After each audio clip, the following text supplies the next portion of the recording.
Buhay na buhay ang ganap sa mga fan ni na Kim Chiu at Paolo Avellino.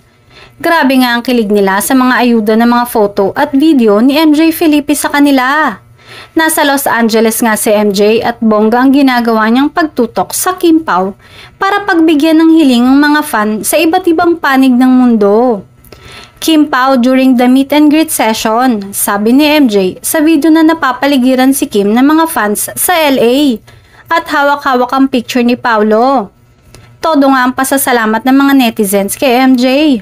Nahihiya pa si Kim pero ramdam ang kilig. Ang cute ni Kim, holding the picture of Paolo. Si Casey Tandingan super tukso kay Kim kaya lalong kilig si Kim. Say pa, ang bongga ng hashtag na Kim Pao na talaga. Ano kaya ang nadiskubre ni Sir MJ? Hulog ng langit si MJ sa mga Kim Pao fans. Salamat Sir MJ, sa'yo lang talaga kami aasa ng ayuda. Busog na busog kami sa ayuda ng Kim Pao. Sayang lang wala si Paolo, hindi kasama sa show. Ang tapang ni Kim, hawak na ang picture ni Paolo.